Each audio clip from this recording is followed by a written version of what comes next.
Casser-Jayne, and welcome to the Halli Casser-Jayne Show, a smart, witty, and timely podcast brought to you at a time when Americans are getting fed up with all the shouting and bickering in Washington, D.C.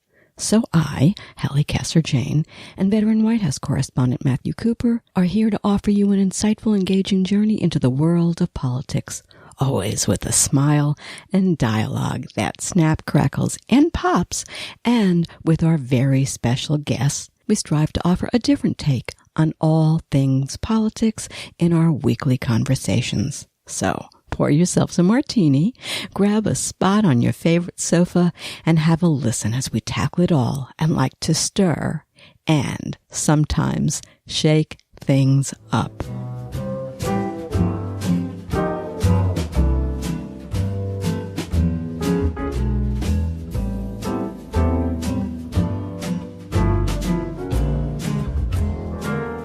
On this episode of the Halli Casser-Jayne Show, Robert Mueller wrote a letter to Attorney General William Barr. Barr is now in the hot seat.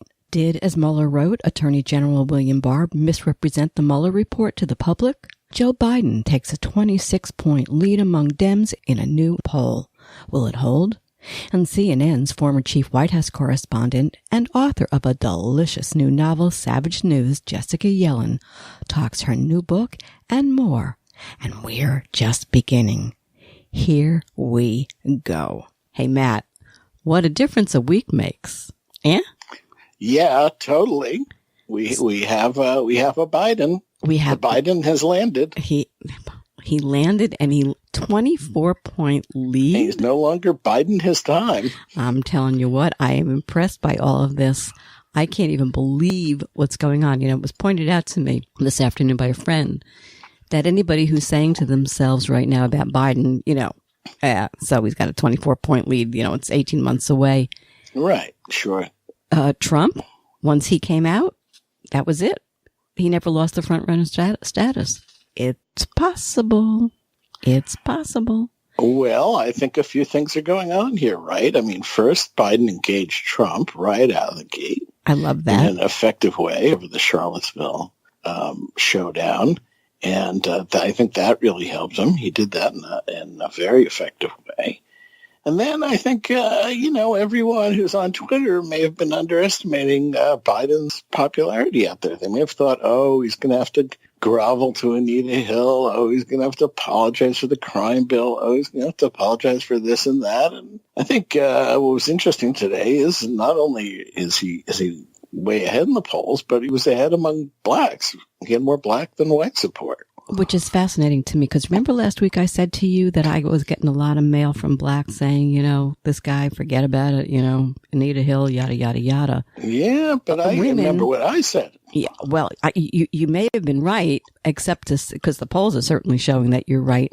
Yet I am continuing from my activist African-American women friends are bombarding me about him. And I said, wait a minute, what are you getting down on him for? Maybe you want to go after Clarence Thomas?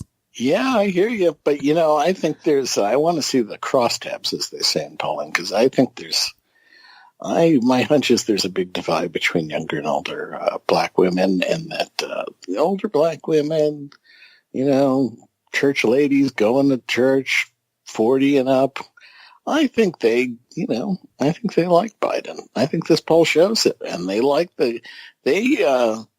have long memories, and to know a white guy who saluted his president, who's a total loyal lieutenant, I think that counts for a lot more than what he did on Anita Hill 30 years ago. I totally agree with that, with you on that, and I think also he is weak with white men.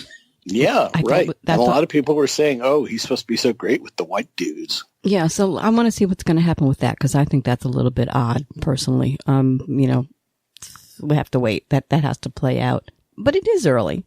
Totally early. He's not going to hold the lead for, 10 months. But look at this one. Months, no doubt it's early, but 30% of conservatives, 15% GOP, according to ABC poll, won't vote for Trump. That's another ouch poll. That's ouchy, but let's see where they are come, the fall of 2020, when it's between, Biden and Trump, Bernie and Trump, or someone else. It isn't going to be Bernie. They might come home. Yeah, you want to talk about Bernie real quick, because we can say Bernie's the one who how many points did he sink? He took a lot of hit, and he's coming after Biden hard. With what? Well, you were for NAFTA. I mean, it's all kind of... It's Bernie stuff. Ancient history and Bernie stuff. I don't know if it's going to really work. Oh, you were for NAFTA. You were for this. You were for that. Yeah, so I mean, NAFTA's like, 27 years old. Seriously, right? I mean, ridiculous. I mean, that's the thing. One of the arguments that I think can be made here is everybody saying, well, Biden did this back in 1949 or, Right, 1923. But the fact of the matter is, I think at some point it's fair to say that was then, this is now. He also was one of the most successful vice presidents. You didn't always agree with everything that the two of them did. Right. One or the other, but Dems still love Obama. Well, apparently so, and I think those are things that being associated with Obama counts for a lot. So here's a question I've been dying to ask you. Ready? I'm here for you. You're here for me? So always. My baby. Is it Biden versus Trump, or is it Obama Biden versus Trump? Well, I think it's bound to be seen as a restoration in some ways, right? So I think you're asking the right question. I think it's going to be seen that way. I think it's really, really interesting because it's not been something that the press has delineated, and I think it is something that does need to be looked at. Yeah, because generally vice presidents, if they're running right after their president's been in office, like Gore or George H.W. Bush in 1988, they try to distinguish themselves. They try to at least put a little distance between themselves and the man who hired them. But this time I don't think you get that. I think he's doing the full embrace. I think I love it. I think I absolutely love it. I want to talk about that Elizabeth Warren. See, some of this is nonsensical. Here's Biden, Mr. Center Lane, Mr. Moderate, head on his shoulders. Yeah, right. Right. And then here comes Elizabeth, jumping up herself in the polls. The hit was not hers. I think that's interesting, too. Is that what they wind up with? Well, we find out. You mean a ticket of Biden and Elizabeth Warren? Well, first of all, look, she's a terrific and very interesting and very smart woman. I'm not always with her where she is. She's a little further left, I think, than I am. But she's a brainiac. She's got good pictures. She's got big heart. But she does drift left. It would be interesting if you had a ticket that was moderate and somebody more progressive in the second. I don't see her as presidential. That's, I guess, maybe where I was going. I see her as vice presidential, if anything. I think she's a great cabinet member, given a task. Yeah. There may be pressure for, if Biden were the nominee, to have, a person of color, as they say. Yeah. Kamala is where they're going. Yeah. But, she's she's not doing so well. Yeah. Yeah. Watch Tammy Duckworth. I read your tweet. Did you see? I sent you a note. Yeah. I watched Tammy Duckworth. I love that you said that. I thought that veteran. Well, she was in Iraq today or Veterans Affairs official, U.S. Senator. Yeah. No, she's an impressive lady. Asian American. Yeah. Unless she was born overseas, and I didn't check that. I don't think so. But that's a story. That's a story. So I thought that was really, really good. What do you think about Mr. Buttigieg? Well, Mayor Pete had a good run there, and it'll probably continue for a while. I think with Mayor Pete, if you take any one of his things out, the whole thing falls apart, right? If he wasn't gay, if he wasn't in the military, if he wasn't a Rhodes Scholar, if he wasn't from a red state, like if he was the mayor of Scarsdale, this wouldn't work. Or if he had everything, but he went to Michigan State. I just don't think it would be the same thing. Or he'd not been in the military. But he's got a unique set of credentials.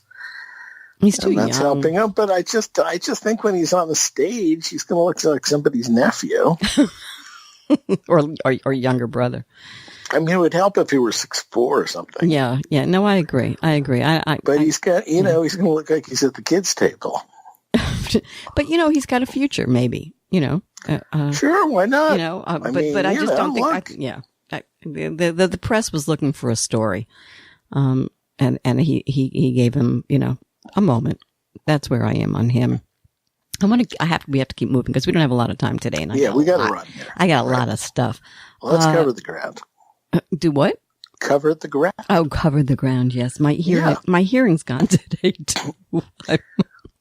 I'm coughing and I'm sneezing and can't. Well, this is what happens when you get old, darling. It's a terrible thing. Well, the weather transitions too from warm to very warm. I told you we haven't had any rain here in Florida, and it's a nightmare when it doesn't rain here and everything is in bloom and everybody is just like going, help.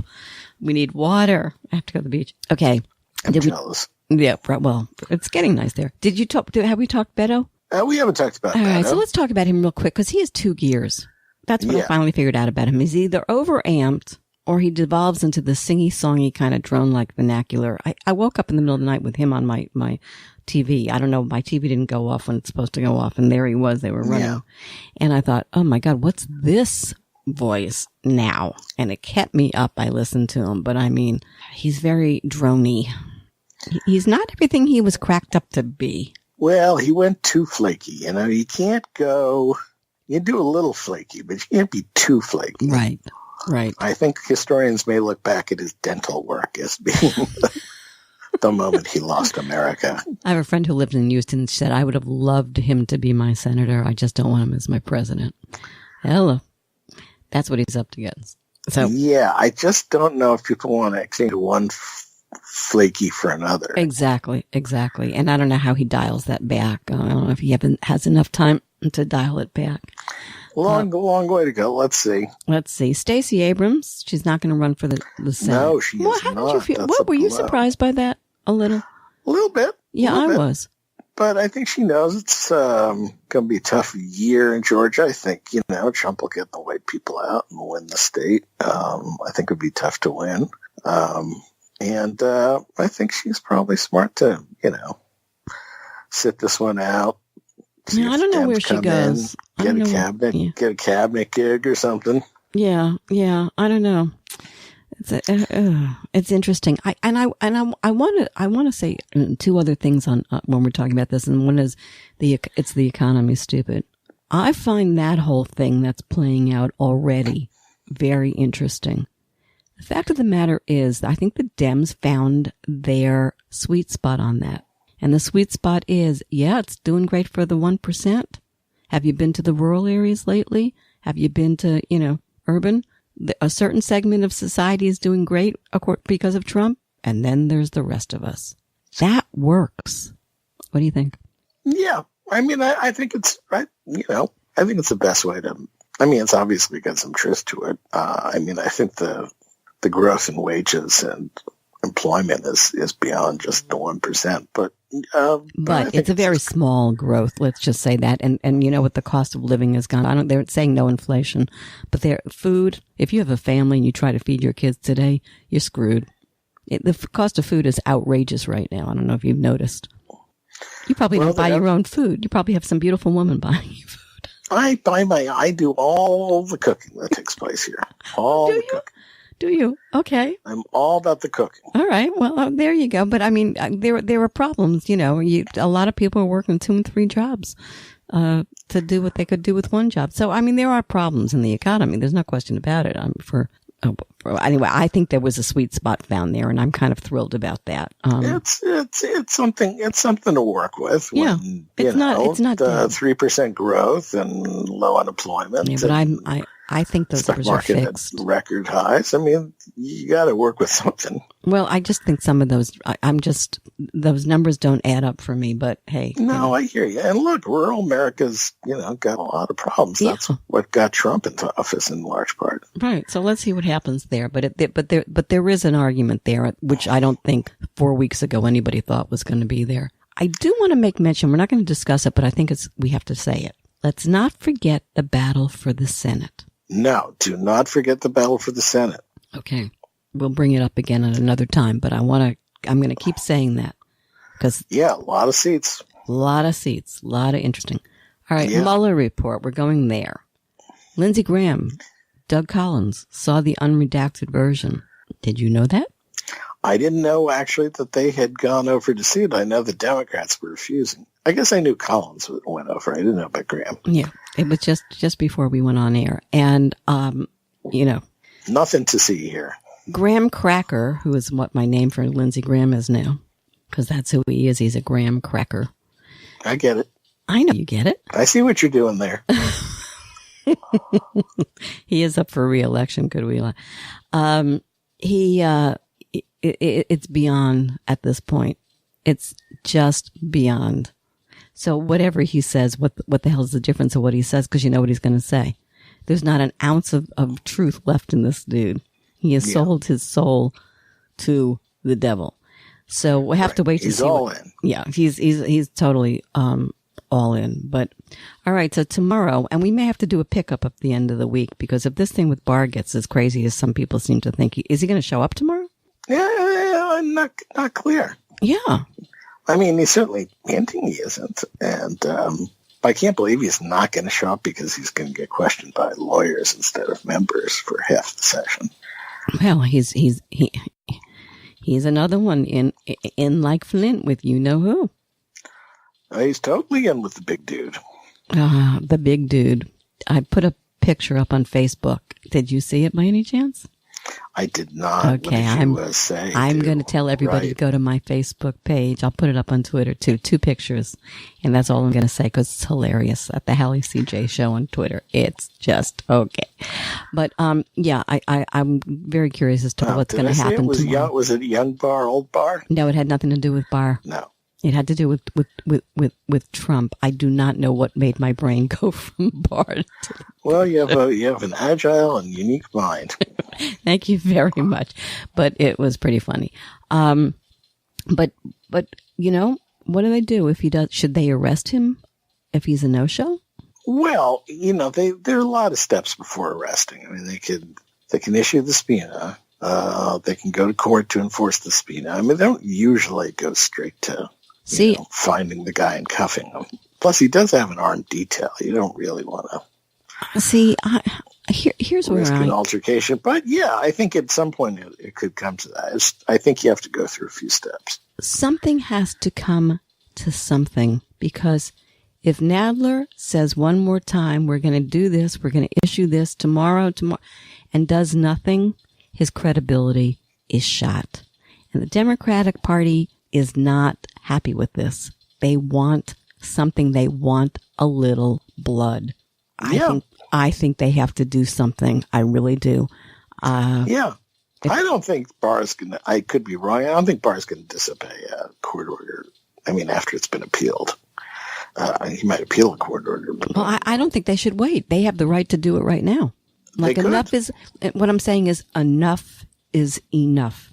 If they don't stand up hard soon, it doesn't matter. I mean, here Trump is, doing obstruction of justice again. The point was well made to me earlier today. He's obstructing justice in plain sight again. Exactly how he got himself off with Mueller is exactly how he's getting himself off now too. Hey, he's obstructing justice, and he's got everybody around him doing the same. How is this acceptable? Your thoughts? Well, it's not acceptable. But it is, until somebody takes a step. Well, let's see what happens. I'm very curious about McGahn. Yeah, me too. Because he's a private citizen now. Is he going to really, not show up because Trump doesn't want him to? I don't even think there's a question he'll show up. I really do think he will, because I think he's, he got out for a reason. Yeah, I think he wanted to, his reputation intact. Thank you very much. He's got a future, but right. Barr is like just an arrogant whatever. I don't know what he is. I don't know. Whatever brought him out of mothballs, he seems to like it. He was looking for another last moment in the sun before he went off to the great, whatever. That's my take on him. Most people are usually happy with, one. Now, what about We've never Trump? Had an AG come back. Well, there's he came back not as an AG. He came back as a stooge for Trump. There's a difference. Well, there's both, yeah. Okay, Trump, lawsuit, Deutsche Bank, the kids, oy vey. This is another, again, same old, same old. Yeah, I don't see this one going very far. I mean, he is, the president can claim all kinds of privileges that the courts can chew over, but the banks don't have any protections. And just because Trump sues them not to give up his stuff, when they willingly want to give up his stuff, I mean, forget about it. All right, so I just don't see how Trump doesn't lose here. Well, except for timing. It's all timing. He's just timing. It's a game. It's a, Yeah, it's all about letting this thing play out. But on that one, I think he's going to lose pretty fast. Okay, I hope you're right, because I was sure as heck am anxious I could be wrong. I usually am. No, you're not usually wrong. You're usually right. But I think it's going to be very interesting, because the same thing with Mnuchin. They're putting him in jail when he doesn't turn over. What are they going to do to him? He's bound by law to turn over the stuff. Why hasn't he done it? And why is he not in jail? Yeah, you mean the taxes? Yeah. Yeah, well, they're going to try to litigate that stuff. Well, and that stuff may he's take already a isn't he already but this, all I'm saying is this thing. I think Deutsche Bank's going to hand it over because, they'd like to exist past 2020. I don't think they want to violate their whole banking charter. Okay. All right. Let me move to this. Just a little sidebar. Kimberly Guilfoyle just landed a top position in Trump's re-election campaign. But did you know that she and Donald Jr. just bought a house in the Hamptons for the great price of $4.6 million? Their first place together. I wonder what Guilfoyle's salary is going to be, and if Daddy isn't paying for that $4.6 million mansion in the Hamptons. Just throwing it out, because you know me. Well, how broke is Trump, right? I mean, people say, he doesn't really have that much money. So he's funneling it in all sorts of crazy and insane wackadoodle ways. Okay. There was infrastructure meeting today, $2 trillion. They seem to be sort of on the same page with all of this. Already you're seeing Democrats saying, don't cut a deal. Don't cut a deal. What do you think? Well, I think despite the optimism, you always have to bet in favor of entropy. I mean, there were no Republicans there today, and they're still in a whiny mood about spending any money on infrastructure, except through stupid tax cut ideas.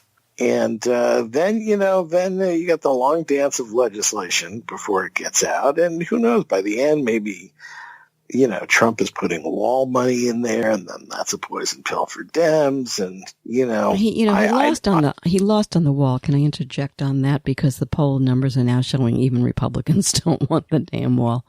So I mean, well, you can't underestimate his capacity to come back. Well, I get that, but I just thought I'd throw it out. Yeah. Yeah, no, I hear what you're saying. I don't know, but I would still bet slightly that we're not going to get a good, robust infrastructure bill. And it's the one thing we actually do need, even though it's well way. needed and everybody wants it. And, somewhere on Earth 2, on a distant planet, Trump would have done this first. Well, one would have thought. That's what everybody thought. Okay. Yeah. All right, we're running short of time, but I do want to bring up a few things real quick, and one of them is going to be anti-Semitism and what's gone on in that. It's This Week in Anti-Semitism. What happened in California? Oh my God! Rabbi Awful. Israel Goldstein gave he was on Anderson Cooper the other night. If you can find that footage, listen to this guy. It was jaw-dropping. It was gorgeous. It was really a moment. New York Times, 2 anti-Semitic cartoons in 1 week. They this afternoon fired the syndicate. What? Wait, what was the second cartoon? It was a couple of day before yesterday. There was a second one. They apologized for both.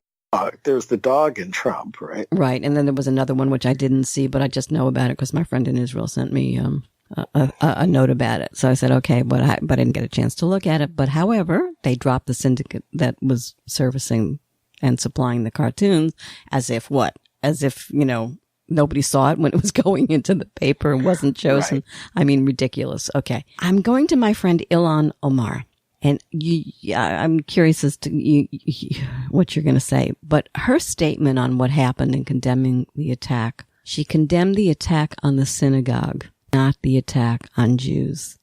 And Matt, to me, there's a distinction with a difference. I saw that. you may have nothing to say about that. But well, I could see where you could parse a difference, but there is a difference, and she knew it. She's not stupid at this point. She knows exactly what it is that she's saying. That's my opinion. And you think she's endorsing attacks on Jews outside the confines of a synagogue? No, I think she can't say anything about protecting Jews. She couldn't use the word Jew. It's just too much for her. Yeah, it's just not where she's going. It's not her MO at this point. What about all her happy Passover messages? Oh, yeah. Those are easy. That's what I'm saying. I don't. You could be right. Could be. We got the could be. We're at the tail end now. I mean, she provides enough fulsome anti-Semitism that I think we don't have to. If it comes down to trying to look for it, it's I wasn't looking for it. It was really interesting when I was reading it. I didn't even go to look for it. It showed up on my Twitter feed, and I went, "Oh, look at that!" Right. And that was my, it's the journalist in me. Words matter. Hello. You are listening to the Halli Casser-Jayne Show. The Halli Casser-Jayne Show posts new podcasts Wednesdays, 3 p.m. Eastern at HalliCasser-Jayne.com and is available wherever you listen to your podcasts. Be sure to find us on Google Podcasts, Spotify, Apple Podcasts, Pocket Casts, iHeart Podcasts, on all your favorite apps. You can find the Halli Casser-Jayne Show on your Alexa device too. Just say the Halli Casser-Jayne Show. Oh, and come play with me on Twitter at the Halli CJ Show. So Mr. Rosenstein, Mr. Rod, has now surrendered to Trump totally, and he has now submitted his resignation. You got anything to say about him? Well, it was kind of grovelly for someone who's been poked around, beaten up by the president and made to do all kinds of things he didn't want, like, imply Comey had it coming. And I was kind of amazed it was as grovelly. I thought it would just be brief. I didn't think he'd sort of piss on Trump the way Mattis did, but I thought he would just do a short, pleasure to serve my country. I think he's wacky. I wonder what happens to him. Yeah, no, I mean, he might want to come back, I mean, he probably thinks, oh, maybe I can be AG under President, I think Cotton. I think he's done. I think he's done. He's at the age where he's done, and he's, Well, he did himself in, What is Trump? He just lasses them all in. To give him a little credit, he didn't fire Mueller. Well, I think that would have been impossible to do. Well, it would have been pretty awful. Well, I don't think that I think it was impossible. I think with the Dems, would have. I was going to say lynched, but that's not a proper term to use. But he would have been annihilated if he tried to do that. So I don't think he ever had a choice there. But he wasn't the person people thought he was. I suspect. I never thought that he was. I always thought he was. Just look at him.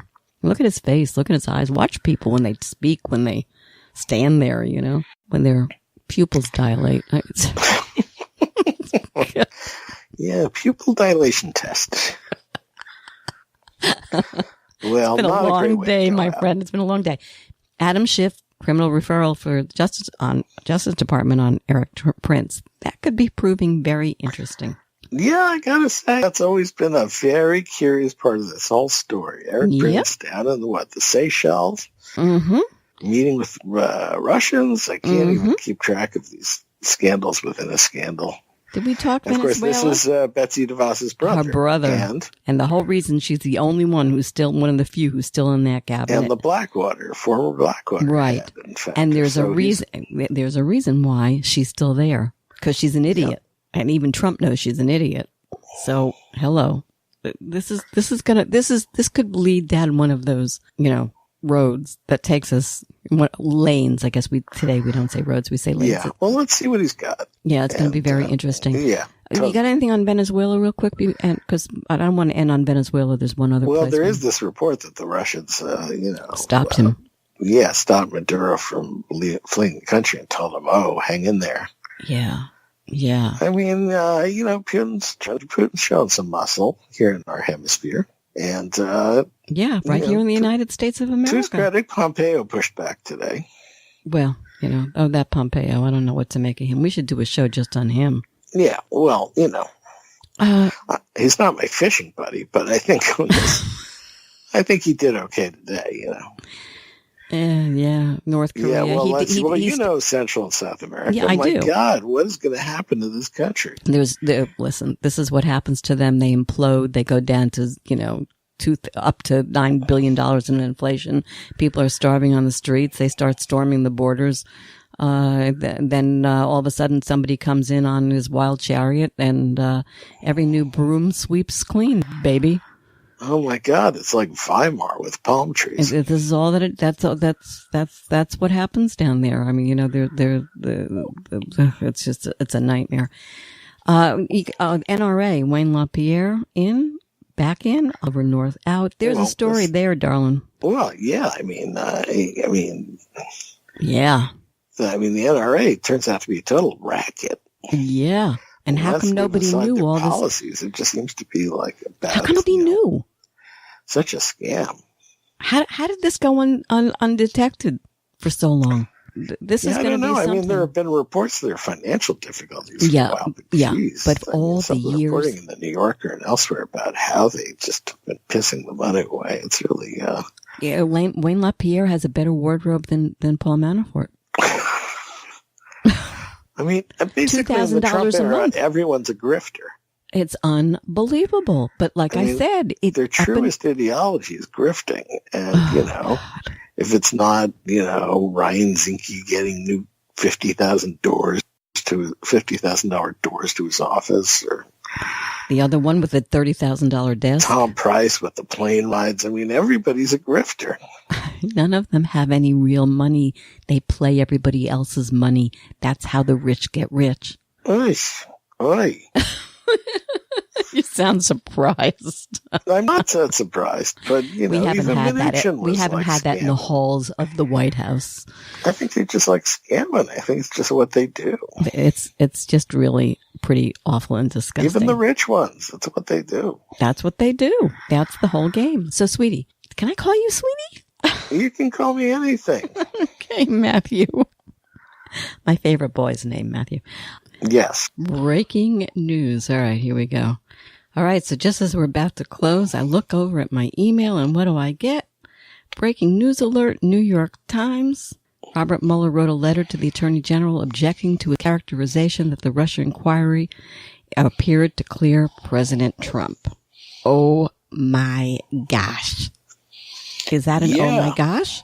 Yeah, well, that is a fascinating development because it shows that Mueller and presumably a lot of his staff were really unhappy with Barr.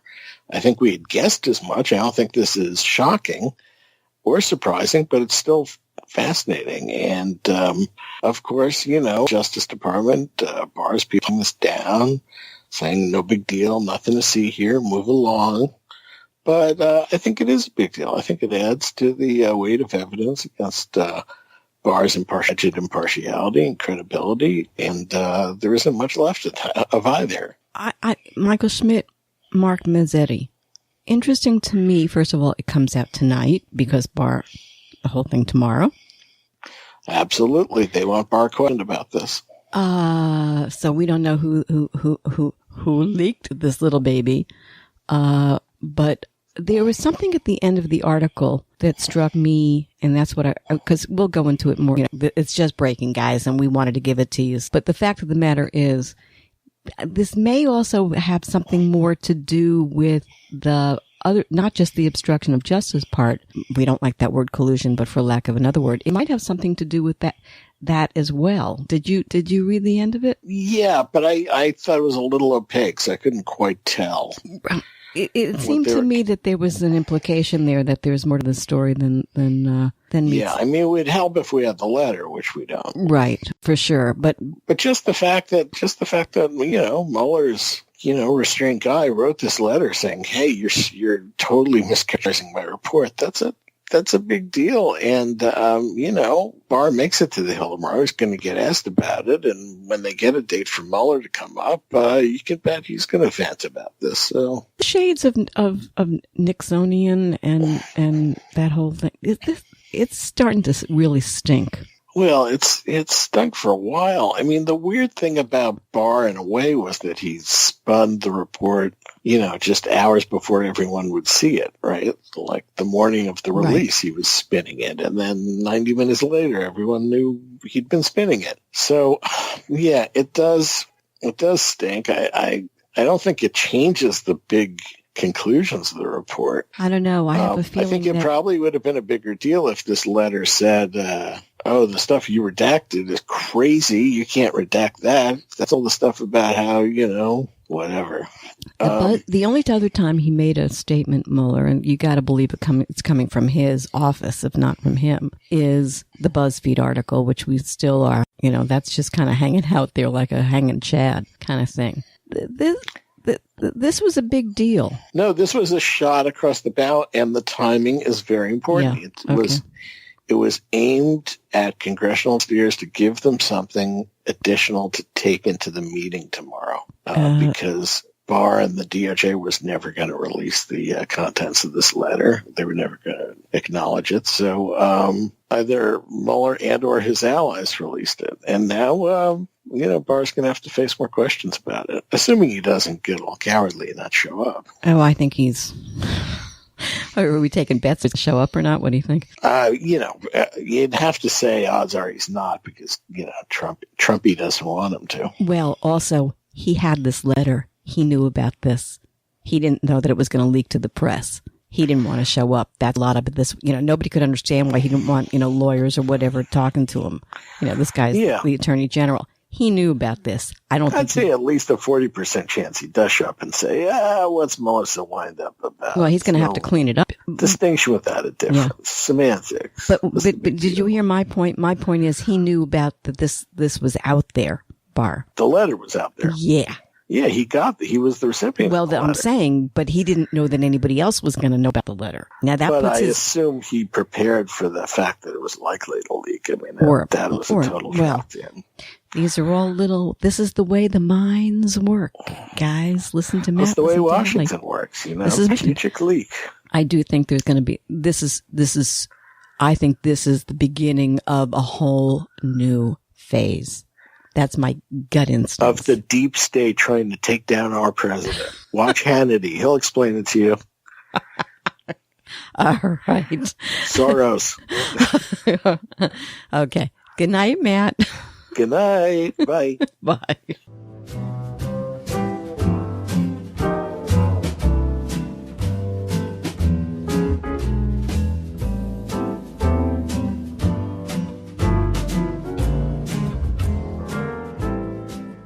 Jessica Yellin is the former chief White House correspondent for CNN and an Emmy and Gracie award-winning political journalist for CNN, ABC News, and MSNBC.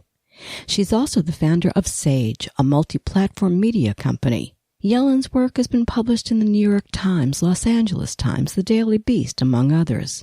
And now Yellin adds fiction writer to her resume, the author of a new book, very much the talk of the town, Savage News. Yellin knows of what she writes, her story that of a smart, feisty, and serious-minded female reporter jockeying for recognition in a world of rapid news cycles, short attention spans, and manufactured news, who encounters cutthroat competitors and predators at every turn. Sound familiar?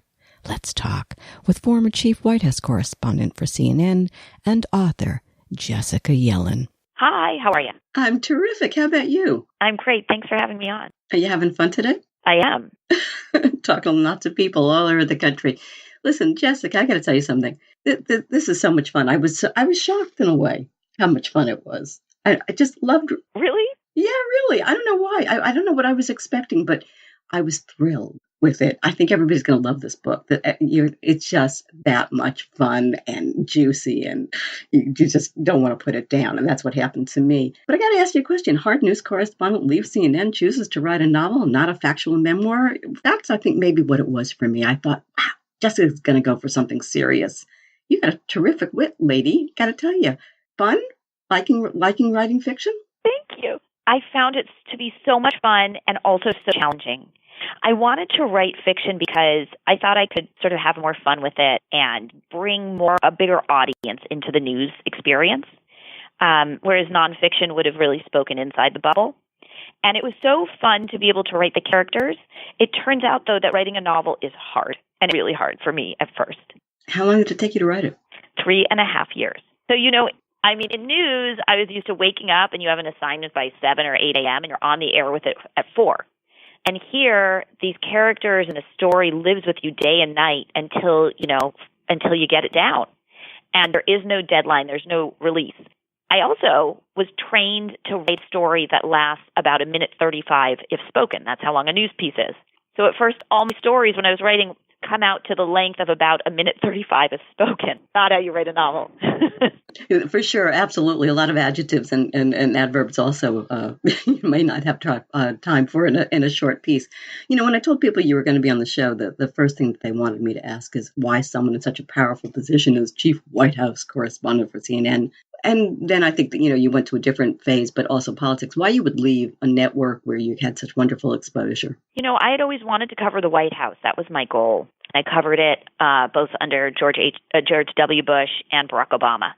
And those two presidents gave me an amazing experience covering it. I had amazing experiences from the news organization. I just wanted to change. It was time for me to do something different. And I'd always wanted to write a novel, and I always needed to shift to a different gear. And I had this instinct about the news that maybe there's another way to do it. So I took the time to write the book. I did some research into news and what I call news avoidance. And now I'm doing a new project about telling the news differently, kind of acting on what I'd gathered over all that time. Fun, more fun, always innovative. Savage News, your protagonist, Natalie Savage, pun intended, is the news business savage. And so part of her name also is inspired by Jessica Savage, because my whole career, people would stop me and say, you follow in auspicious footsteps because of Jessica, the name Jessica. And Jessica Savage was one of the first women anchors, a pioneer, who was like magic on TV, but lived this famously tragic life. I mean, just a really tragic life. And I always thought it was sort of savage that people would wish that on someone else because she was famous on TV, but the rest of it wasn't so pretty. Really? Yeah, for sure. Absolutely. And the news is savage. Oh, yeah.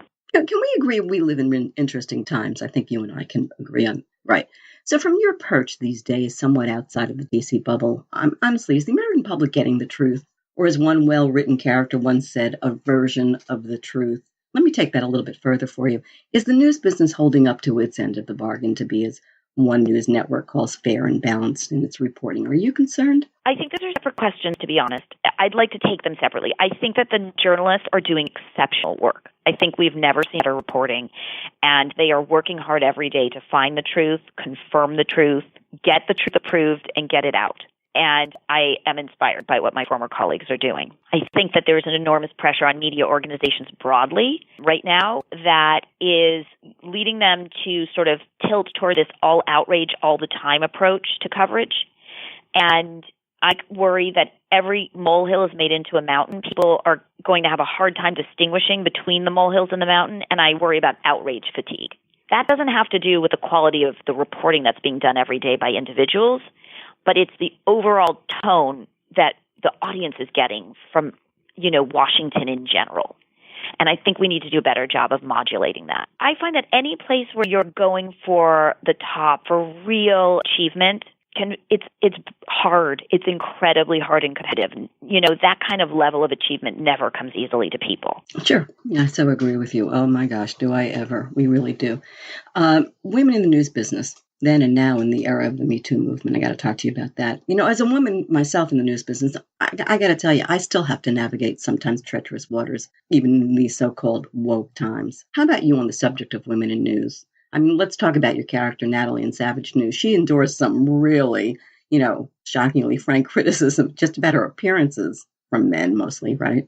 And then from one female boss in particular. Is this obsession with appearance something you've encountered, or when are we to stop this? Yeah. Right. Yeah. Oh, yeah. But, I have a bunch of women who are reading the book who message me like, oh, this is bringing back memories. Or, oh, I just, lived it. So there's a scene where Natalie, who's like the spinner, always had to cover the White House. She gets the opportunity just as the First Lady disappears. She's competing for the White House job against this other reporter who's a journalist now but made his name as a reality TV star. And they have to compete. Whoever gets the highest ratings wins. So she gets her first crack at being at the White House, trying to land this job thinks is important, worrying about her question and how accurate, serious she is. And her boss calls her angry because her hair is longer on one side than on the other. And the boss wants to know, is she tilting her head or is her haircut uneven? Now, this is a real story. That happened to me. And there's a lot of that kind of stuff where they are so angry about your hair all the time or upset, and you have to straighten your hair. Like, have you ever noticed that almost every woman in the news has straight hair, but not in real life? Do you have to straighten your hair for TV? Yeah, I have curly hair. I just blow it dry, thank God, but it's a nightmare. I don't have to tell you. I mean, this is something that women just have to deal with, right, all the time. Yeah. No, it's a nightmare, and I don't know that it's changed all that much, to be honest with you. And I don't see the men quite having that kind of worry that we do. But what are you going to do? Welcome to the world. It is what it is. A lot of things have changed in the business. The near death of print media, online media, newsrooms savaged. Again, there's that word over bucks. Suits running the show. Too many news outlets that can't be checked for their accuracy in reporting.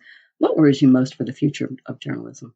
Oh, I think honestly what worries me most is this pressure on monetization strategies and this idea that news should be made to compete for money the same way, I don't know, a tech company does or a software company.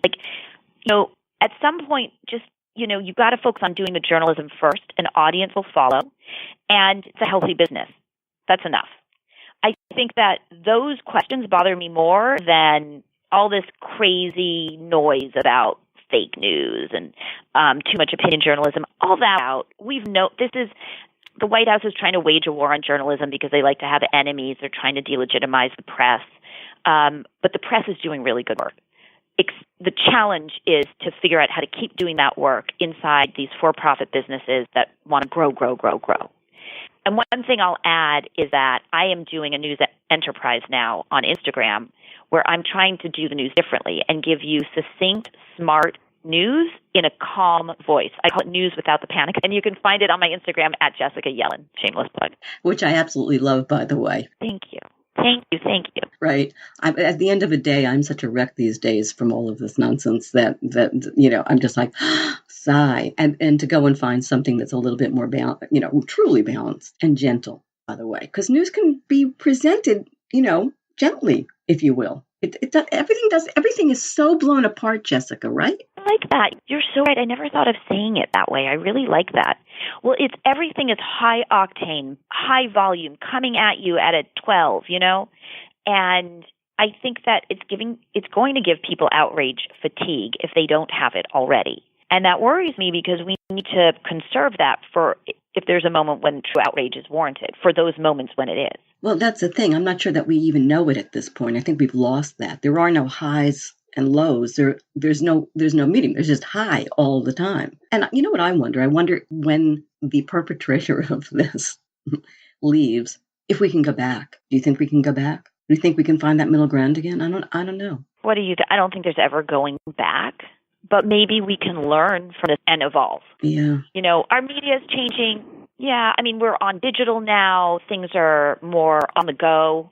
So maybe we'll find new ways to get news, but in a different voice. Assuming people want to. Yeah. You see, my concern is that because news is now business, it's 24/7. I mean, very few people are like, well, maybe they are out somewhere in middle America or watching, regular TV and that kind of thing. I mean, the new sport is politics, right? And so I wonder whether that is that continues. That something I wanted to talk to you about. I've been talking a lot about humor and wit and satire. Your book has a lot of satire in it on this show because I think one of the things that's happened is we've all in this country lost our sense of humor. Yes. Well, that's one of the things I wanted to do is bring funny back to the news bring funny to the news. I mean, we need to laugh every so often. We need a relief. If you mean at this, level of intense panic, like we said, people will get exhausted. And I think the news is quite literally, it's covered like sports because they try to model the news on ESPN. They try to make it like that coverage where everything's about competition, outrage, jargon. Do you know what I mean? And so it's all about this pundits screaming at each other. Too often it's about that, I should say. And we're losing the basic information. What's the plan that you're arguing about? How will it affect people at home? I'd like to see reporters leave the building more. They want to leave the building. It's just, is that profitable enough? Yeah. Mm-hmm. It's money. I mean, listen, you can go back forever and find people complaining about it's the publisher pushing the stories. But right now there's so much money being made in covering this administration. And so we have to figure out what is the healthy balance. What is the way that we're going to be doing news into the future where it can be profitable, but, maybe the audience pays more for it. Maybe it's subscription driven a little bit so that serving the audience is as much a priority. It becomes even a greater priority than getting the advertisers. We have to experiment with new models. Right. Which gets you back to the question of news as business. I remember a time when, news and the business aspects of either, print or whatever, were separate. Never the twain shall meet. I think we have to make the point that that's not true anymore. I mean, everybody's stepping on everybody's toes, and it's all about money. Let me take you back to the concept of writing fiction, because I think that plays a part in this. Because I'm going to make a statement, which is not only have people lost their sense of humor, they've also lost their imagination. Listen to what I'm going to say. I think, if you will, I'll put the word brilliant in quotes when I say Donald Trump, is that he imagines for his followers. They don't have to do any thinking on their own. That's his delivery. That's how he manipulates. I think the problem in this country is we are not imaginative like the way that we used to. I don't know if it's not taught in schools either, by the way, which I think is true. They always take away the programs that develop the imaginative side of a brain first when there's a funding problem. I think that's the brilliance of fiction, by the way, because fiction can take you out on a continuum where it allows you to also fill in some parts. And I look at the news today, and then I look, at writing as fiction versus nonfiction, which is, harder these days. It used to be the other way around. There's an imagination problem in this country. What do you think? It's a really interesting notion. I think that part of that is because we're so triggered and afraid, and things move so fast. We don't have time for slow thinking in the same way. And it's one of the reasons I wanted to write a novel instead of nonfiction. Because, if you write nonfiction, it all just becomes little, what do they call it, nuggets. This little data, this little thing, little colorful stories that gets pulled out, and it feeds the machine, and it's inside the bubble. And by writing fiction, you can take on a journey that gives them not just a window into the world, but a different experience, like a feeling and an idea of what could be and what journalism feels like at its best. And then some of the obstacles when it's not at its best. I think you get that in a different way when it's a fictionalized story than just the facts. Mm-hmm. And I so totally agree. I have to ask you, do you miss the day-to-day, the crazy, the press briefings of some call farce?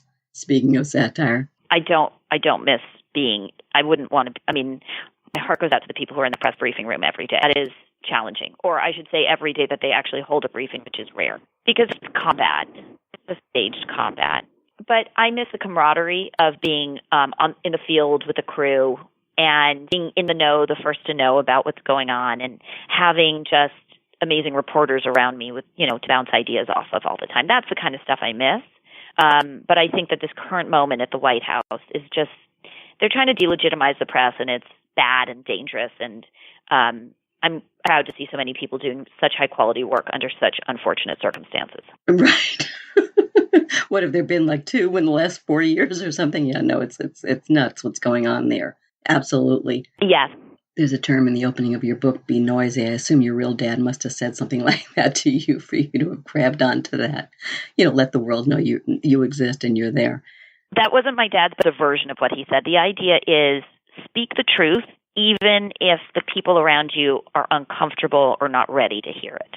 So love that. I have to tell you, so love that. So I need to ask you this first, and that is, do you think the press is doing that? Do you think the press is being noisy enough about just how bad and manipulated Trump is being of the press, number one, and our rights to, a freedom of the press?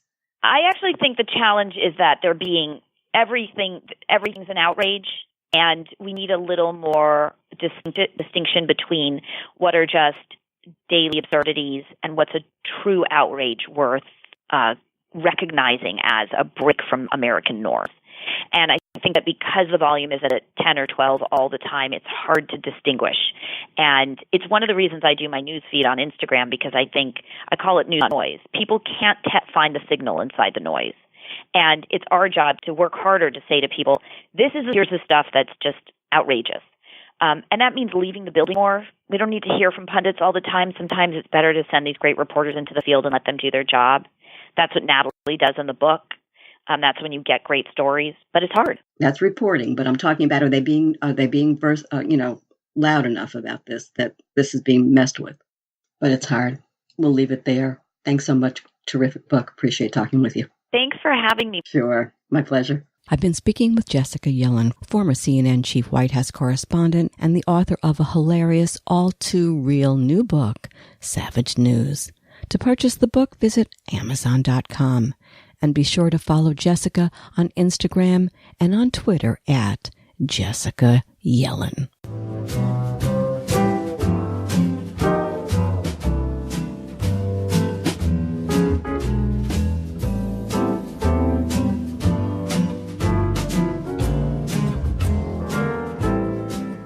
Thank you so much for tuning in to the Halli Casser-Jayne Show. The Halli Casser-Jayne Show is a production of Resec, LLC. Be sure to tune in to the Halli Casser-Jayne Show at HalliCasserJayne.com or listen on your favorite app. New podcasts are posted Wednesdays, 3 p.m. Eastern.